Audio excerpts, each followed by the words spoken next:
This fun little piece, as many of mine do, started life as a piece of extruded polystyrene which I've stuck onto an MDF plinth, and then I take another piece of extruded polystyrene and using the sculpting tool by the Hot Wire Foam Factory I carve into it a basic riverbank shape. And since this can take a little bit of time, I'm going to stop talking until there's some new footage.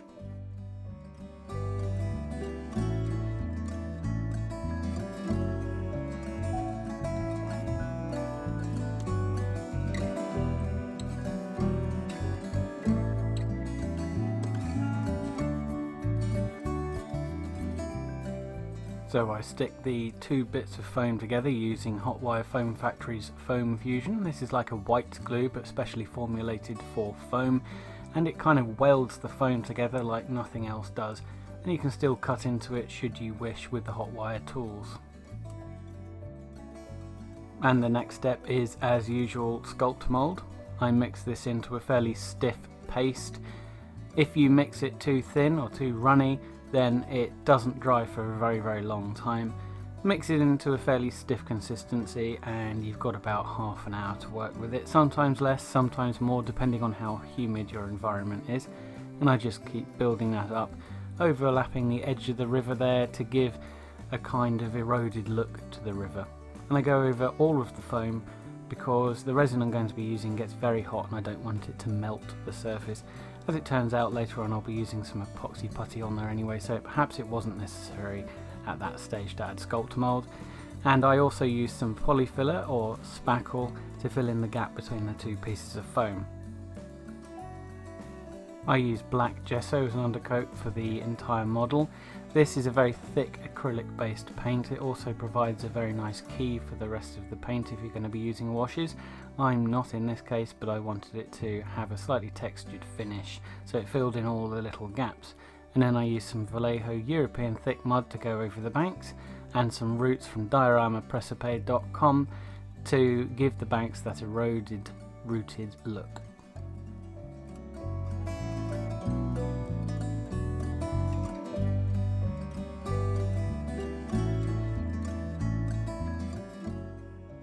I used to use beige grout and dried sifted soil for the basic ground cover, but now I just use brown grout and I used a pepper shaker to get it on there. It's not quite as good as sifting it through a stocking or an old set of tights or something. It doesn't get quite such a fine spread, but it does the trick.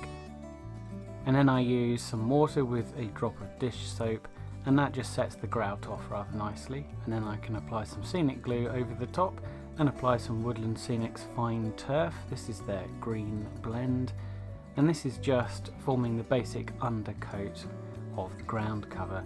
And then I go over that with some Podge Matte ready for the static grass. And in this case the first layer of static grass is 2mm medium green by Woodland Scenics, and I'm using a flock box which gives a very nice even coating and allows the grass to stand up perfectly. There you can see. And then I go over the top of that. No need to apply some extra glue in this case because the glue is still very wet underneath, with some 4mm light grass by Woodland Scenics.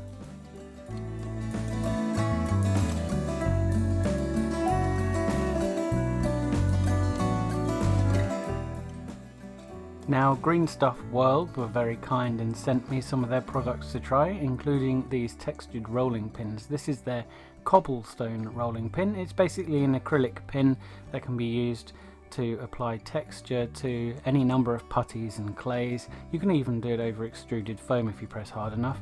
Here I'm using actual Green Stuff, which is an epoxy putty that retains a kind of rubbery feeling after you've mixed it and after it's dried. Unlike Milliput, which has a very sticky feel, this is sticky but it doesn't come apart very easily. It's quite rubberized.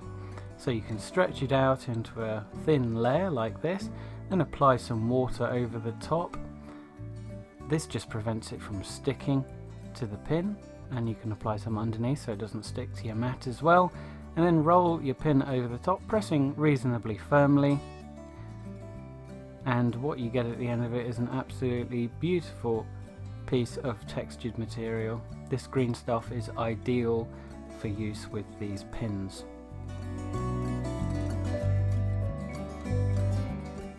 For this piece I made up several small bits of this putty and applied it to the riverbed because this was going to form the basis of my stony riverbed.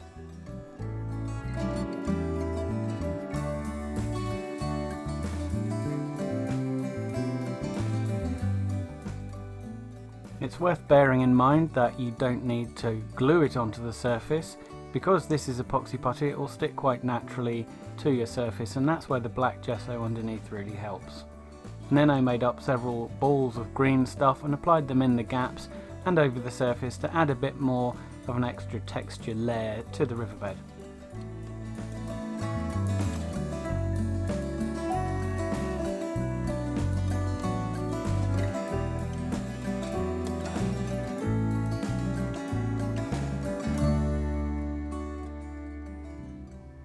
Going over this with some black gesso again provides a very good base coat ready for painted layers on top.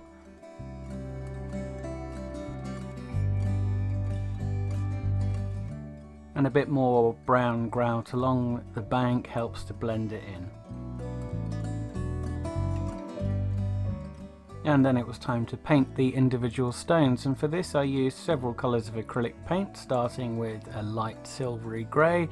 I also used various shades of bluey green, yellow, terracotta colours and tan colours.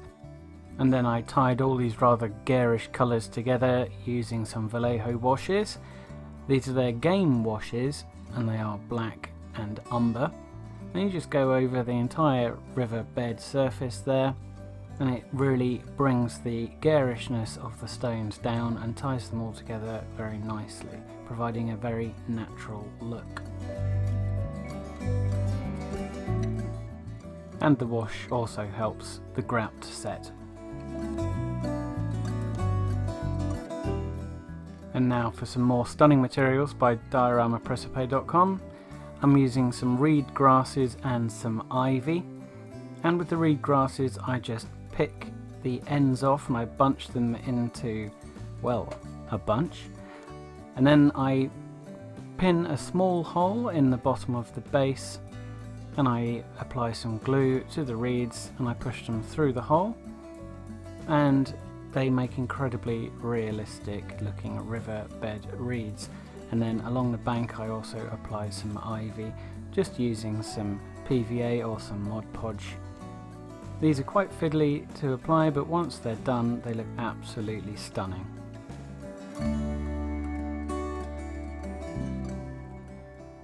For the resin dam on this piece I'm using some Perspex. This was just taken from a picture frame that I bought from a hardware store, and it's very easy to cut. The reason I'm using Perspex is because I want a very clear edge. I want to be able to see into the water very clearly from the side. You'll see later on that I'm actually going to do something quite different with the river edge.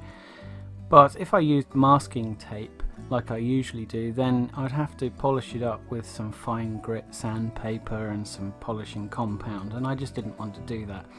So I ended up using the Perspex with some heavy duty masking tape, and now I'm using some UV resin, which Green Stuff World were also very kind enough to have sent me. This stuff goes off in minutes when you apply a UV light to it, and I just tint it using some Vallejo Umber wash. Mix it together thoroughly but not too quickly to avoid introducing bubbles into it. Be warned, this stuff is quite smelly, so you might want to wear a mask when you do it. But then you just pour it into the model and allow it to settle because it finds its natural level. Now you get your UV torch or your UV lamp. I'm using Green Stuff World's UV torch here, and you just shine it over the surface of the resin. The resin actually begins to smoke, which is why it's very important that you protect what's underneath it. It doesn't seem to ignite anything, but just be very careful because it does get very hot, and literally 5 minutes later you can demold it. and because of its quick drying properties you can actually use it to apply ripples to the surface of the river straight from the bottle. Here what I'm doing is I'm just applying the ripples, shining over the light, and they go off in seconds. Because it's a very thin layer, it doesn't take long at all for this resin to cure.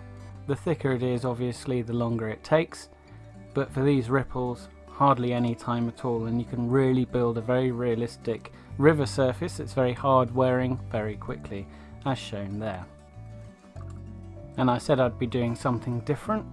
I didn't want this just to be a plain edged diorama piece. I really wanted it to look like it lived beyond the edges of the diorama and underneath it even. So I applied the ripples even along the edge of the water there, and then I took off the lipping that occurs with all epoxy and UV style resins when they cure, and I ended up with a very organic looking river texture. And in terms of the diorama living beyond the surface or below the surface, what I decided to do was apply layers of sediment to the river. So I started off with some pastes by Vallejo. This is their coarse pumice and their sand texture, and I looked at what river sediment layers look like on Google, and then I basically copied them. So it starts off with a greyish stony layer, which is impregnated here with bits of bark to represent stones and rocks.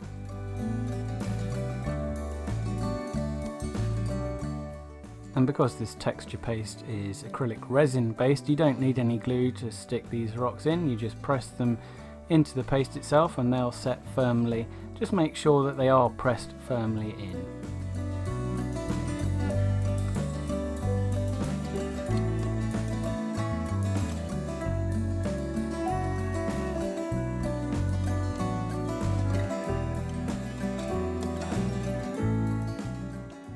Going over them with a thin layer of the texture paint just blends them in and lends them a very realistic look. And then under the bank itself, or under the turf, I used some more Vallejo European thick mud, and once again I pressed in some roots by dioramaprecipe.com. If you can't get these, then you could always just use roots from your garden. The reason I use these is because these are very sturdy, they're nice and dry, so I don't have to dry out other ones in my oven or on my windowsill for ages, and basically I'm lazy and they're ready made. And because this all looks a little bit garish at the moment, I once again go over it all with some Vallejo washes. Some of their umber stuff does nicely here for the grey pumice stone. It just ties everything together and just brings that garishness down a little bit into realism again.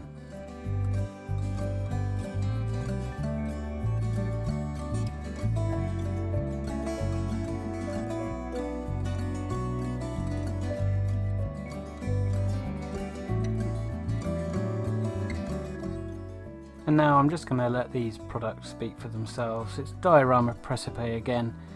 Just sit back and watch what these things can do. They're absolutely beautiful.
I'll give you one guess who this little chap is from Games Workshop.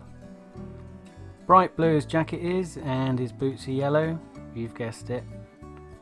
I'll just cut off part of the base. I leave a little bit attached because I'm going to cut a slot in the diorama base itself and then use some glue to stick him in.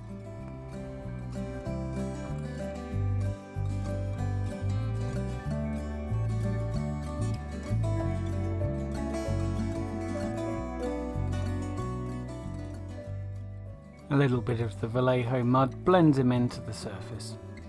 And there we have him, looking very happy in his little garden by the stream. It may look a bit bonkers, but quite frankly that's part of the fun, and anyway it was a bit of a bonkers chapter in the book, wasn't it? This isn't based on any particular scene, I just fancy putting him in there. I'm very happy with how it turned out, especially with the foliage. The reason it's bending over slightly there is because it was a bit of a windy day outside. But just look at what that foliage can do. It really brings the scene to life. I absolutely love it, and I'm so grateful to Fabio at Diorama Precipe for giving me so much of his stuff to use in his videos. And I'm very happy with Green Stuff World's equipment too. I'm very grateful to them, so thank you very much to both of them. I'd also like to thank my patrons who continue to support me on Patreon and helping to make all of this possible. Thank you very much to everyone. See you next time. Bye!